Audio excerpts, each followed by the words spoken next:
Hi everyone, and welcome to the second part of the Wide Sky Songwriting Sessions. Last week we looked at the opening track, which was In Silence, and today we're going to be looking at the second track on the album, which is called Kings and Queens. Now, Kings and Queens was one of two really tricky songs on Wide Sky. It took Jez and I months and months to get these songs right, to the point where we almost gave up on this one.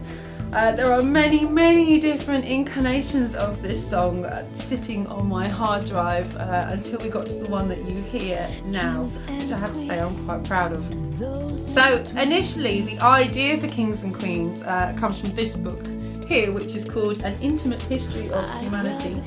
Now, those of you that know me know that I have a fascination with us as a species, so how we've evolved, how we interact with each other, relationships, all sorts of psychological and philosophical questions. And this book, this is one of those books that if you're an overthinker like me, will drive you nuts. But it's also one of those books that gives overthinkers like me food for thought. And there was one particular chapter in this book, which is chapter 9, which talks about the idea of having an intermediacy. So someone that is in between those that seek power and those that don't seek power. So someone who is quite happy to introduce and make connections and have influence on the world without necessarily being on a main stage. And this kind of resonated with me in terms of my career and what I've done. And obviously, you know, I've been around for quite a long time. I've been a singer-songwriter for about 15 years. And I had to question my identity and my purpose for doing it. You know, did I want to be as big as Ed Sheeran or as big as Rihanna or Beyonce? You know, and through the years of my career, I've kind of gone, no, actually, I don't feel comfortable with that. I don't think I could actually do Wembley Stadium without slightly cracking up, if I'm completely honest. So reading this kind of made me feel like it was okay to be me. You know, it was okay to not want that. It was okay to just enjoy being an artisan and enjoy making music and enjoy watching other people succeed and maybe helping them to succeed as well. So I came up with this concept for this song of acceptance, of it's okay to be you, that it's okay to be intermediacy, it's okay to help the world in a way that isn't quite as prominent as maybe somebody on the news or on TV. So that's the lyrical content of the song. And it's also driven by some of my work with some of the Syrian musicians that I've worked with as well, and their journey and their acceptance of living somewhere new and forming new identities. So that's the lyrical content of the song.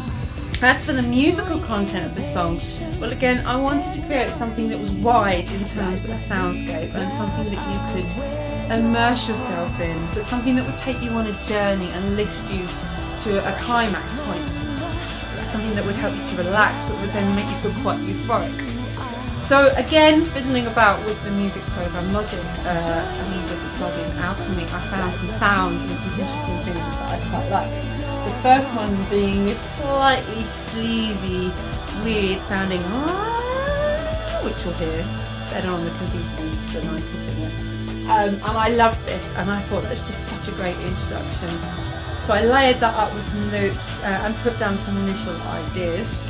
I'm now going to play you the original demo that I made at home of Kings and Queens with my dodgy sounding chorus, and as you'll be able to hear, the chorus wasn't there yet, but the initial verse ideas were there, and this was the thing that we struggled with. So I'll come back to the struggles that we had with the chorus in a minute. So let me play you the original demo.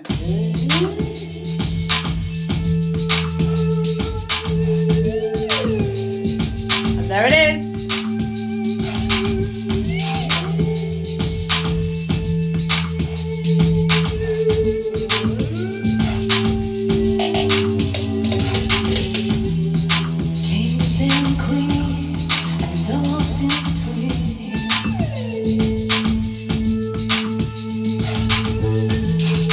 I'd rather be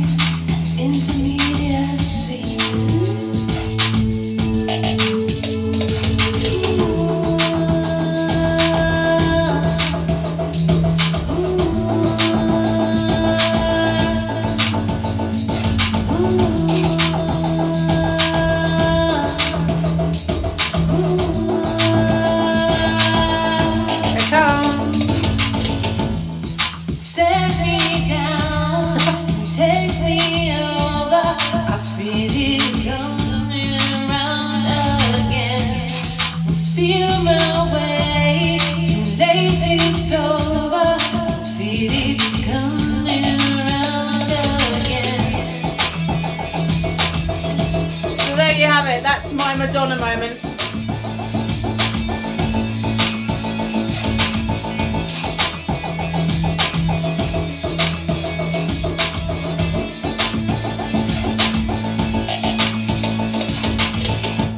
And that's it. So, what do you do with that when you take it into a studio to get it to a production level? Well, apart from bang your head against a brick wall, which is pretty much what we did with this song, you have to almost deconstruct the whole song. So I tied myself up a little bit with this song in terms of following the harmonic arc a little bit too much. So going up and down where the chords were going up and down. And there wasn't enough differentiation in the song. Now, both Jez and I loved elements of it. We loved some of the slightly R&B feel to it, the slightly, cool element to it, but it needed something else. And I remember walking into Skyline Studios one day and Jez saying, "Oh, you're going to hate what I've done. You're really going to hate what I've done," which is always really good, sets a really good precedent. And I walked in and he said, "I've unleashed my inner Phil Collins." Yes, exactly. But it was the good Phil Collins. It was the drum machine type Phil Collins and the interesting synth chord. So he came up with this lifting kind of Rhodes part, which you hear, which kind of lifts the whole track. And then you've got this little electronic drum kit that comes across. And it just changed the whole song and lifted it and made it feel like it was a much more solid, well thought out piece of music. So that was the first challenge. The second challenge was the chorus. So what you hear as the chorus was the chorus.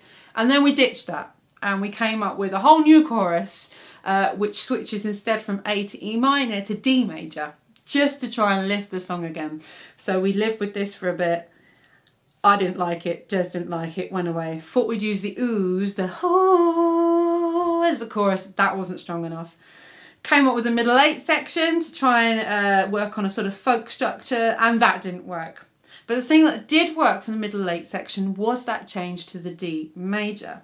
So I said to Jez one day, how about we change to the D during the chorus to give it that harmonic shift, to make it feel a little bit darker. And lo and behold, bingo, it was one of those golden moments in the studio. Yeah! So what you hear now is a harmonic shift into D major that then leads back into A major.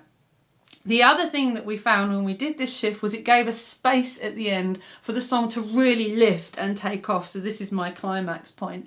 And this is the point that you hear again the voices of the English National Opera doubled up with me doing the ha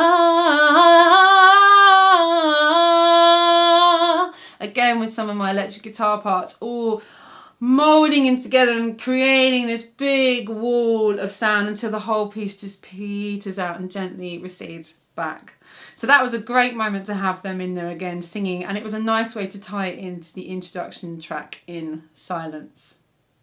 So that's the recorded version of Kings and Queens. So I'm going to play you a little acoustic version of the song just to play you out from this week's session. So again, it works very differently when you play a song live. A song can have many different lives than the one that you hear on the record, and I always like to dissect the songs and play them acoustically.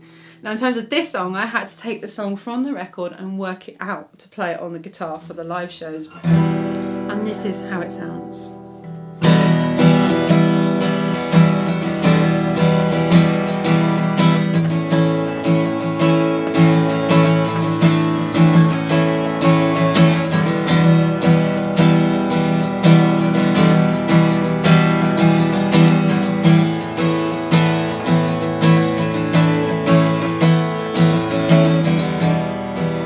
Kings and queens, and those in between.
So there you have it. That's Kings and Queens all broken down on the acoustic guitar. Now you may notice I just sit between the two chords there. And that's because it kind of works on acoustic guitar, just doing the two chords. It gives space to sort of play with the dynamics and the vocals a little bit, but not on a recording. So that's Kings and Queens. Next week we're going to be looking at track 3 on Wide Sky, which is Evolution. In the meantime, I will see you next week.